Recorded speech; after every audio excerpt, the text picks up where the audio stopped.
Beetroot దుంపల్ని చెక్కి తీసేసేసుకుని ముక్కలుగా కట్ చేసుకుని కుక్కర్ తీసుకుని కుక్కర్లో పెట్టేసుకుని కొద్దిగా వాటర్ పోసేసి స్టవ్ మీద పెట్టేసేసి కుక్కర్ మూత పెట్టేసి 2 విజిల్స్ వచ్చే వరకు ఉడికించుకోవాలండి.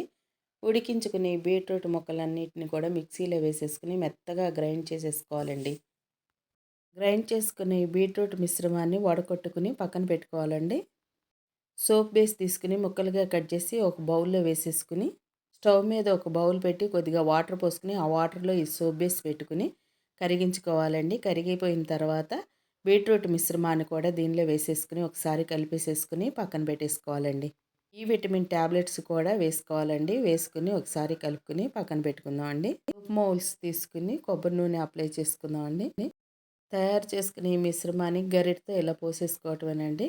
అంతేనండి. ఒక రాత్రంతా కూడా పక్కన పెట్టేసేసుకుంటే సబ్బులు చక్కగా గట్టిగా తయారైపోతాయండి.